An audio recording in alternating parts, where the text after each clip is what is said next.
La métropole Aix-Marseille-Provence, une métropole de projets au service du développement de l'innovation et de l'entrepreneuriat, vous présente Marseille Business.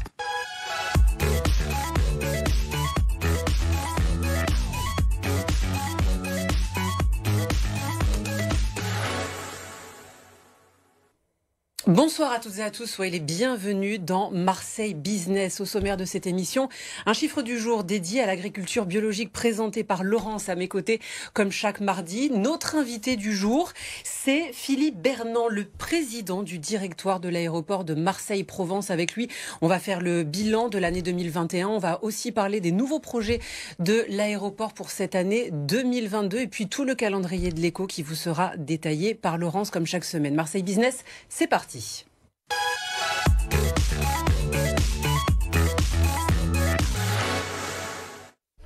On commence avec un chiffre qui concerne l'agriculture biologique, Laurence. Exactement, il y a un recensement agricole qui a lieu tous les 10 ans et donc 21% des exploitations qui sont en Provence-Alpes-Côte d'Azur sont sous agriculture bio. C'est une part qui augmente de 14%. Donc ça veut dire qu'il y a plus d'exploitations qui sont sous agriculture biologique. À savoir que finalement l'agriculture se porte pas trop mal finalement dans le sud, dans tout le sud, puisqu'il y a 38 000 emplois, c'est un chiffre assez stable, et il y a un peu plus de 18 000 exploitations. Et c'est bon pour les consommateurs. C'est bon pour les consommateurs. Moins de pesticides. Exactement. Donc les exploitations sont en fait moins nombreuses, mais plus grandes. Donc ça veut dire que ça se passe peut-être plutôt bien. Merci beaucoup Laurence. On passe à l'invité de Marseille Business.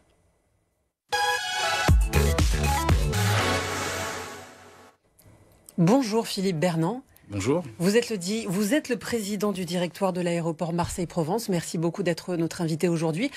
L'année 2022 vient de commencer. Quel premier bilan pour ce tout début d'année? Comment ça se goupille? Alors déjà l'année 2021 c'est pas trop mal passé, si on peut s'exprimer ainsi.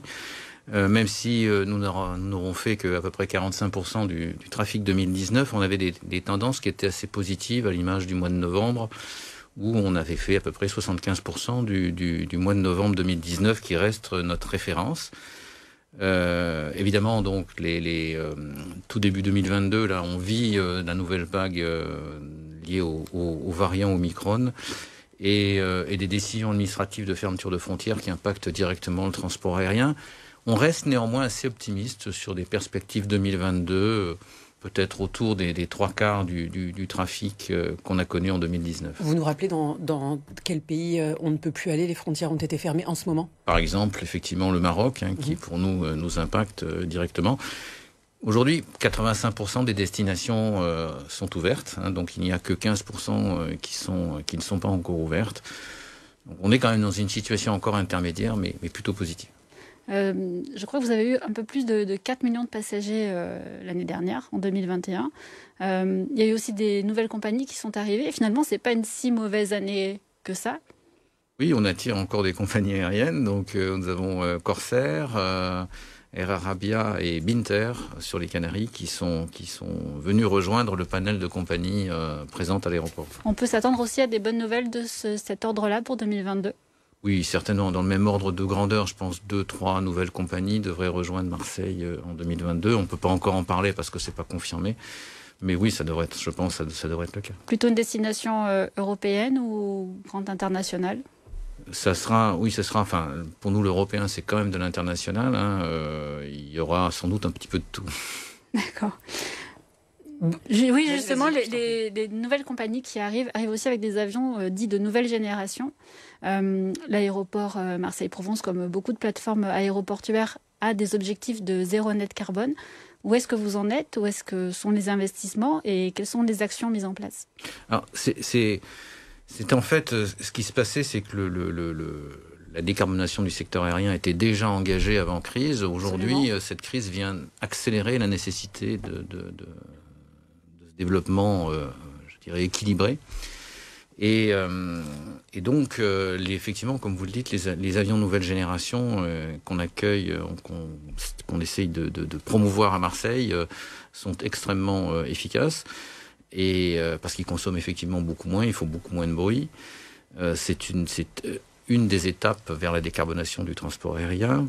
Et puis, effectivement, il faut aussi faire évoluer nos infrastructures.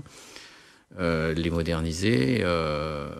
je vous donne les infrastructures au sol, finalement. Les infrastructures au sol, tout à fait. Donc, je vous donne quelques exemples. La centrale chaud-froid qu'on a inaugurée il y a quelques mois, donc est une centrale qui nous permet d'économiser en gros 50% de nos consommations électriques et de fluide.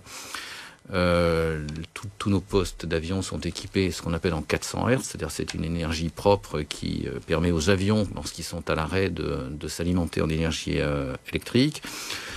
Nous avons déjà passé tous nos véhicules de piste aéroport à l'électrique, et puis demain ça sera la géothermie, ça sera l'autosuffisance énergétique, ça sera le zéro net carbone, effectivement tout ça à l'horizon 2030. Il y a un enjeu aussi qui est celui de l'accessibilité de l'aéroport. Vous militez, je crois, pour un peu plus de transport en commun, en tout cas plus peut-être avec une cadence un petit peu plus rapprochée. Il y a un projet notamment de transport par câble. Tout ça, ça va dans le bon sens aussi. C'est important d'avoir une accessibilité plus facile. Tout à fait, parce que c'est... je vous disais qu'on faisait évoluer nos infrastructures dans ce souci de maîtrise des impacts environnementaux. Mais il faut effectivement faire évoluer tout le périmètre du transport aérien. Donc c'est les cycles des avions qui atterrissent et qui décollent, c'est donc les avions de nouvelle génération. C'est nous, la recherche de partenaires industriels pour faire des carburants de substitution. Et bien sûr, et là vous le soulignez, il y a toute la partie transport en commun. Comment nos clients, nos passagers rejoignent l'aéroport. Aujourd'hui, 18% le rejoignent en transport en commun. Nous avons l'ambition de passer de 18 à 28% en 10 ans, ce qui est énorme. C'est une ambition que l'aéroport porte, mais c'est une ambition qui est, en termes de responsabilité, du domaine de la métropole. Oui, c'est une responsabilité partagée, finalement. Et tout à fait. Donc, aujourd'hui, nous avons la chance d'avoir une gare extrêmement efficace à Vitrolles, qui est à vol d'oiseau, à quelques centaines de mètres de l'aéroport. Et l'idée serait de développer un transport par câble entre cette gare, qui est légèrement en hauteur, vers l'aéroport, pour que le passager, à la sortie du train, monte dans une cabine et arrive directement dans les aérogares. Il y a donc aussi ce projet d'extension du terminal 1 de l'aéroport qui, on l'a vu récemment dans l'actualité, a suscité de nombreuses réactions, des manifestations notamment avec les riverains qui, avec ce slogan aussi, le ciel n'est pas une autoroute, parce qu'un aéroport plus grand, pour eux, ça veut dire plus d'atterrissage. Est-ce que ça va être le cas ou pas ? Alors, le projet aujourd'hui d'extension du terminal n'est pas un projet qui va créer la capacité supplémentaire. C'est un projet qui est vraiment là pour rationaliser l'exploitation, donner du confort aux passagers, développer les zones commerciales, être plus performant aussi sur le plan environnemental, au niveau des consommations énergétiques. C'est vraiment un projet qui est hyper qualitatif et qui vient en fait combler une dent creuse entre les terminaux qui sont de deux générations, 1960 avec le terminal Pouillon, 1990 avec les terminaux plus récents. Et cette dent creuse laissait un sentiment d'inachevé dans l'aéroport. C'est un projet qui est attendu depuis déjà une vingtaine d'années. Et donc, c'est tout à fait l'objet de ce projet. Donc, il est effectivement... C'est une extension en termes de mètres carrés, mais ce n'est pas du tout une extension en termes de capacité. Plutôt avec des commerces ? Oui, avec des commerces, avec de nouveaux services, un parcours digital pour le passager, du sans contact, et puis la prise en compte des futures contraintes sanitaires qu'on aura inévitablement demain. Et on rappelle un projet à 180 millions d'euros.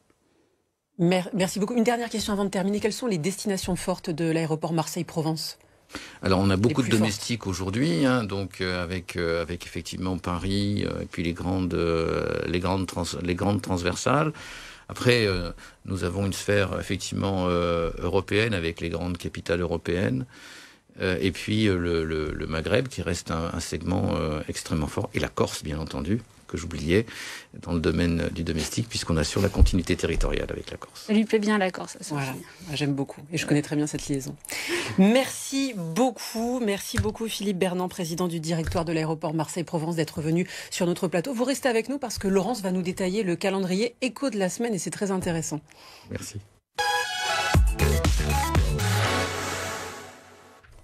Et avant le calendrier de l'écho, il y a toujours l'entreprise que tu as sélectionnée. Exactement, qui s'appelle Mon Magasin en Ville. Alors on connaît les marketplaces de déstockage de grandes marques. Et ce que fait Mon Magasin en Ville, donc, qui est une entreprise marseillaise, c'est de vendre les invendus. Donc les invendus des commerces de proximité. en habillement évidemment. Mais du coup, c'est une marketplace qui leur offre une vitrine, parce qu'il n'est pas question d'acheter les stocks, c'est plutôt une mise en relation entre le client et les boutiques. Et c'est une entreprise qui recrute 5 profils, notamment dans le marketing et le community management. Intéressant. Est-ce qu'on peut acheter moins cher du coup? Et oui, c'est à prix réduit évidemment. Évidemment. Merci beaucoup. Le bon plan de la semaine. Le bon plan de la semaine. Allez, le calendrier éco.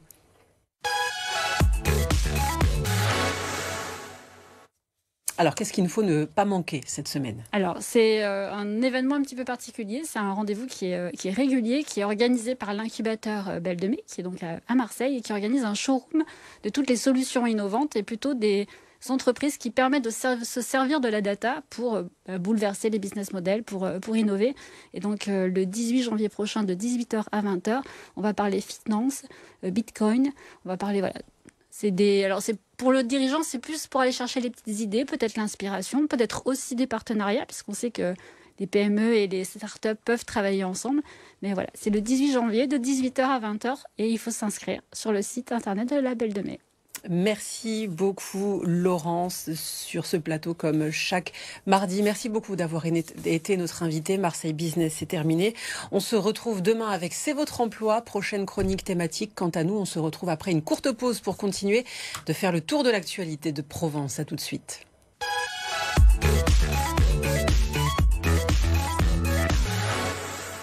C'était Marseille Business avec la métropole Aix-Marseille-Provence, au service du développement de l'innovation et de l'entrepreneuriat pour construire une métropole de projets.